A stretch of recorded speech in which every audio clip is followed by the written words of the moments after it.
¿Qué generalizaciones podemos hacer a partir de ese esquema? Podemos ver que el peso de cada uno de los dominios va a variar en los diferentes currículas. Yo les ponía algunos ejemplos y ustedes pueden revisar algunos ejemplos, por ejemplo el de bachillerato, el del bachillerato que presenta la SEP, y ver cuál es el peso y a qué dominio o a qué dominios están dando énfasis. Los dominios, por otro lado, pueden estar integrados o mantenerse independientes. Esto es, que de alguna manera haya relación entre el conocimiento con lo que el estudiante va a saber hacer y con su desarrollo personal, o pueden ser aspectos que no necesariamente pueden estar integrados. Y un tercer aspecto es que los patrones de cambio curricular están dominados por diferencias epistemológicas en los campos de conocimiento. Esto quiere decir que cada campo de conocimiento tiene una cierta forma de cómo se produce su propio conocimiento y precisamente el patrón en el cambio curricular va a estar de alguna manera muy asociado precisamente a esa epistemología. Como ejemplo, los programas de ciencia y tecnología en términos generales. Básicamente nosotros podemos observar que la parte del conocimiento es la parte la que tiene más peso, más prioridad. Hay cierta relación, hay integración con los aspectos de la acción, con lo que el estudiante va a saber hacer. Pero con respecto a la persona vemos que es algo que generalmente está fuera de estos otros dos dominios. No es extraño que los estudiantes, por ejemplo, en las áreas de ingeniería, se pregunten por qué pueden llevar una materia de humanidades, para qué les va a servir, que es una materia de relleno, etcétera, etcétera, etcétera. Bueno, y aún algunos profesores lo pueden concebir así. Con respecto a los programas de artes y humanidades, los que tienen que ver más con las cuestiones de tipo o de índole social, podemos ver que el conocimiento sigue siendo la parte que prevalece. Hay cierta relación, en este caso, con el desarrollo de la persona. Hay cierta integración entre el conocimiento y la persona. Sin embargo, el dominio de la acción es algo que queda periférico. O sea, generalmente en este tipo de currículum nos preguntamos, y bueno, ¿qué es lo que sabe hacer un filósofo, por ejemplo? ¿Qué va a saber hacer? ¿O qué va a saber hacer un sociólogo? Etcétera. La idea, tomando en cuenta este esquema, es que los programas de preparación profesional o de formación profesional, como son muchos de los que nosotros trabajamos, incorporen el conocimiento, lo integren con el desarrollo personal y también esté íntimamente relacionado con la acción. Y como pueden ver ustedes ahí, en este caso lo que se estaría privilegiando es la acción, más que el conocimiento como era en los otros dos ejemplos.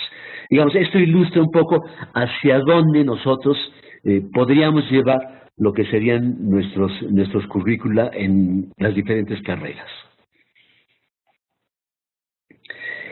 Podemos concluir aquí que el énfasis que se da a los componentes es lo que va a dar la configuración de lo que es un determinado currículo.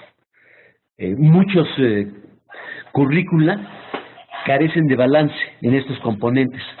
Carecen de balance o porque no están de una manera claramente definidos o simplemente porque no se consideran en los marcos de referencia en los cuales se sustentan para hacer, en este caso, el diseño curricular.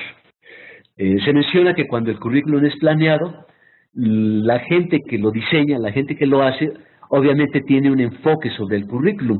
Puede ser alguno de los que mencionábamos al principio, un enfoque hacia la tecnología, un enfoque hacia los procesos intelectuales, un enfoque hacia la autorrealización de los alumnos, etcétera. Entonces, digamos, estos sesgos de alguna manera se ven plasmados en lo que sería la propuesta curricular.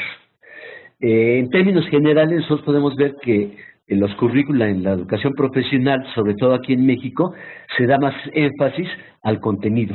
Bueno, tan es así que nosotros iniciamos generalmente sobre todo en lo que sería ya el desarrollo de un plan de estudios, estableciendo cuáles son los temas y subtemas, en este caso, que se van a trabajar en cada una de las asignaturas. Los otros dos aspectos, el aspecto del saber hacer y el aspecto del desarrollo personal, como que se manejan, si es que se manejan, de una manera bastante tangencial. Y en ocasiones también la moda impone una influencia desproporcionada en un determinado currículum. Y esto no es por desanimarlos, pero desde mi punto de vista, actualmente el enfoque por competencias, o por lo menos lo que se dice que es el enfoque por competencias, está cayendo en lo que podría ser una moda. No, esto no es para devaluar la aportación que puede tener este enfoque, pero sí en este momento como que aparece como moda. Por otro lado, si nos remitimos a lo que serían los diferentes conceptos que se usan cuando estamos hablando de diseño curricular, desarrollo curricular, podemos ver esta secuencia, en este caso de los conceptos, que va desde el currículum hasta lo que podría ser el plan de sesión o clase. Además del currículum, tendríamos lo que es el plan de estudios, que tiene ciertas diferencias con respecto a lo que es el currículum.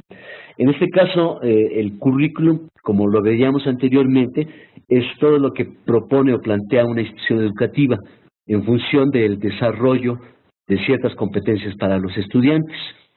Cuando nosotros hablamos del plan de estudios, podemos decir que es la parte aprehensible del currículum. El currículum generalmente implica también hasta lo que ocurre en los pasillos, hasta lo que ocurre en los tiempos en lo que los estudiantes se están preparando para que inicie una clase.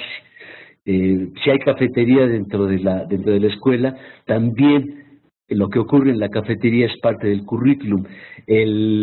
La proximidad o no de las autoridades con respecto a los estudiantes es parte del currículum. La posibilidad de interactuar con los profesores es parte del currículum. Entonces, difícilmente nosotros podríamos escribir todo esto en un currículum. Generalmente lo que podemos realmente aprender con H intermedia es lo que hemos denominado el plan de estudios. En este caso es esa parte formal en donde se especifica una serie de cuestiones que tienen que ver con el currículum, pero que no son el currículum en su totalidad. De ahí que se establezca cierta diferencia entre lo que es un currículum con respecto al plan de estudios. O, dicho de otra manera, el plan de estudios es parte del currículum. A partir de ahí, nosotros tendríamos los programas de asignatura, materia, módulo, como se le designe, y podemos ir desagregando. En este caso se plantea lo que sería el programa por unidades o temas, o lo que sería, lo que sería el plan de sesión o clase. Puede haber quizás más desagregación, pero tomemos esto como ejemplo. Cuando nosotros hablamos de los dos primeros aspectos de currículum y plan de estudios, estamos hablando de planeación, en este caso de planeación curricular. Cuando hablamos de los programas por asignatura, unidades o temas, o las sesiones de clase, estamos hablando de programación. Tanto el currículum como todo lo que implica, de alguna manera va a estar enmarcado dentro de lo que sería un modelo educativo y un modelo de aprendizaje. Esto es lo que previamente mencionamos, que hay una filosofía, hay una forma de entender lo que es la educación por parte de las instituciones. Y por otro lado también la forma como se concibe qué es el aprendizaje y cómo éste se logra. En el otro extremo, nosotros podemos observar que todo esto desemboca en lo que podríamos llamar un modelo de intervención educativa. Esto es ya la forma como de alguna manera nosotros estamos directamente relacionándonos e interactuando, en este caso, con nuestros estudiantes. Estas serían las verdades de perogrullo, pero es importante enfatizarlas. El producto de la planeación son los planes. El producto de la programación son los programas. Entonces, una planeación no puede tener como producto programas, ni una programación puede tener como producto planes, sino que tendríamos que ver que los planes tienen que ver en este caso con los fines, con las estrategias que de alguna manera nosotros vamos a utilizar. En nuestro caso es determinar qué es lo que debe ser aprendido. Por el otro lado, la programación son los medios y las tácticas que nosotros utilizamos y que de alguna manera denominamos programas. Y en este caso se refiere a cómo debe organizarse ese contenido que nosotros hemos definido para poder ser enseñado. Entonces, planeación, planes, programación, programas. Aquí estamos hablando de la planeación por competencias, atención.